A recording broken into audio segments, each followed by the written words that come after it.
Shalom Bapak Mama Saudara-saudariku yang diberkati Tuhan. Selamat bertemu kembali di Suara Marturia Rabu 4 Desember 2024. Hari ini kita akan merenungkan bagian firman Tuhan yang terambil dari kitab Wahyu 5 ayat 1 hingga ayat yang ke-14. Sebelum kita membaca dan merenungkan bagian firman Tuhan ini, mari kita berdoa.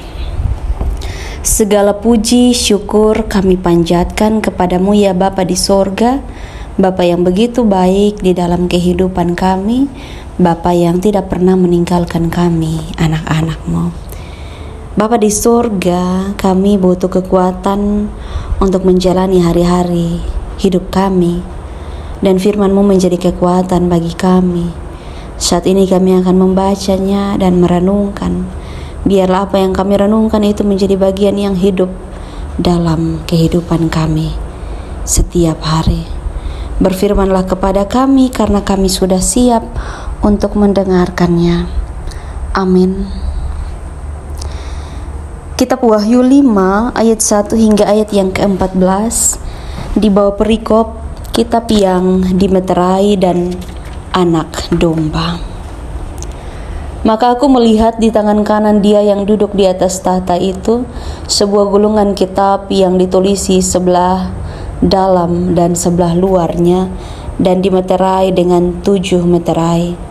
Dan aku melihat seorang malaikat yang gagah yang berseru dengan suara yang nyaring, katanya, "Siapakah yang layak membuka gulungan kitab itu dan membuka meterai-meterainya?"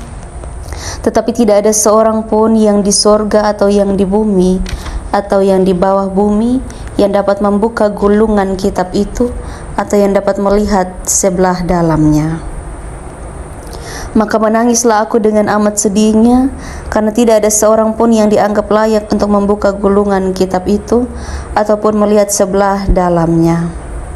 Lalu berkatalah seorang dari tua-tua itu kepadaku, "Jangan engkau menangis, sesungguhnya singa dari suku Yehuda, yaitu tunas Daud, telah menang sehingga ia dapat membuka gulungan kitab itu dan membuka ke-7 meterainya."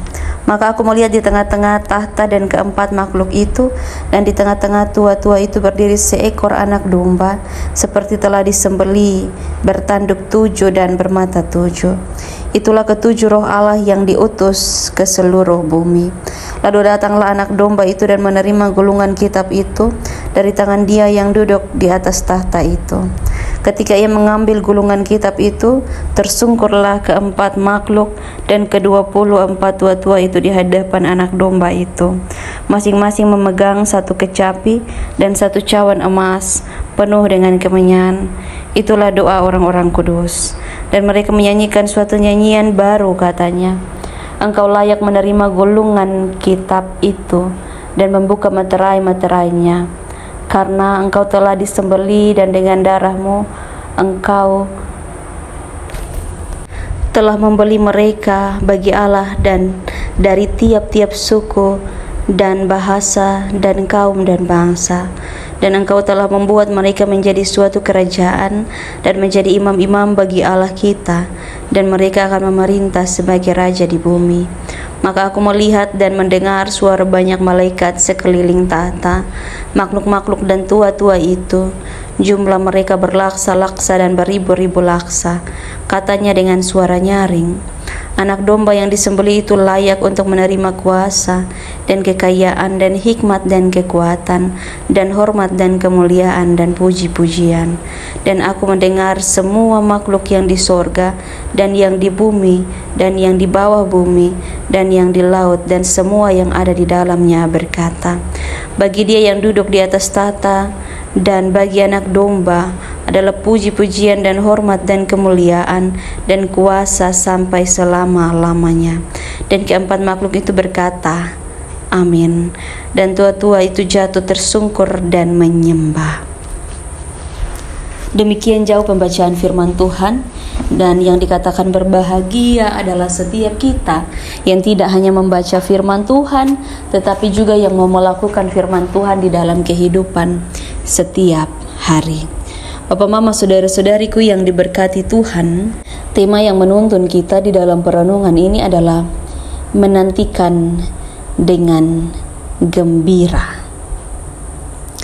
Ketika kita merenungkan bagaimana Tuhan begitu baik di dalam kehidupan kita, dan Minggu Advent ini kita ada dan berefleksi bagaimana kita menanti, bagaimana kita menunggu, bagaimana kita membuka kesempatan untuk bagaimana kita menyambut kedatangan Kristus.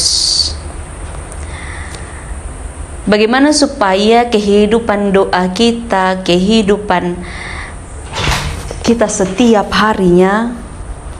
Teks Wahyu 5 ini dilatar belakangi oleh penglihatan Yohanes yang bersedih karena tak ada seorang pun yang dapat membuka gulungan kitab dan meterai-meterainya.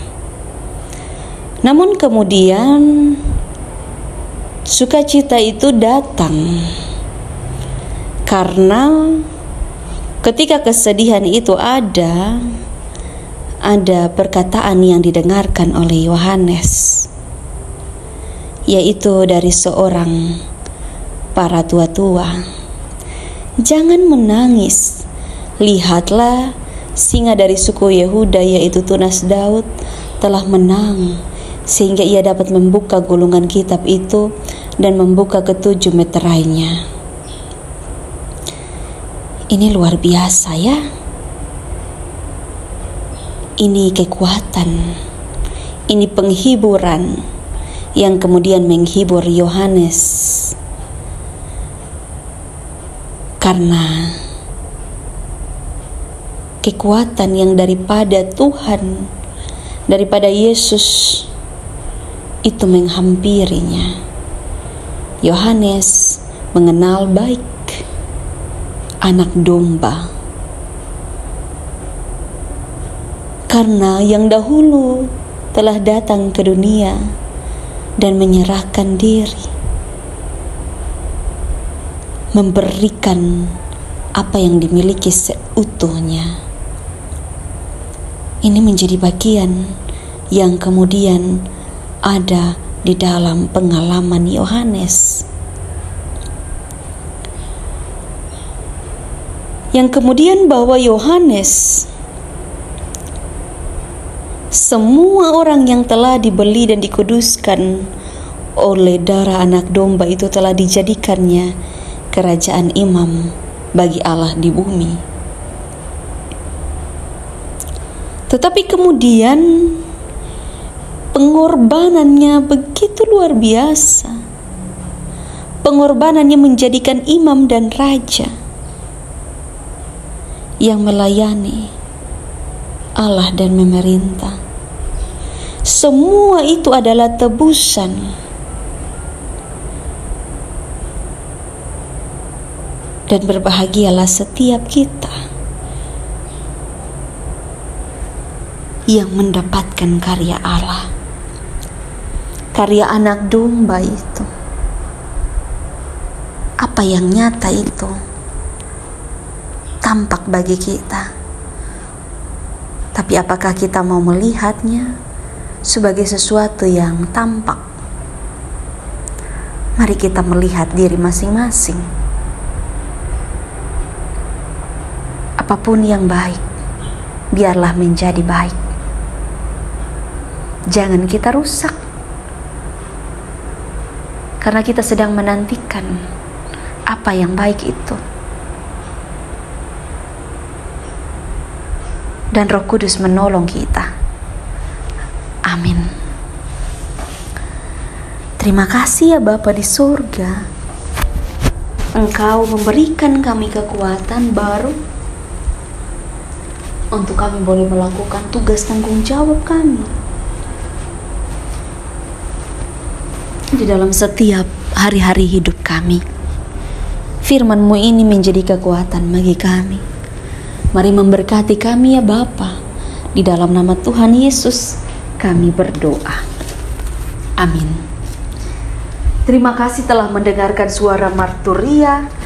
Tuhan Yesus memberkati kita semua. Shalom.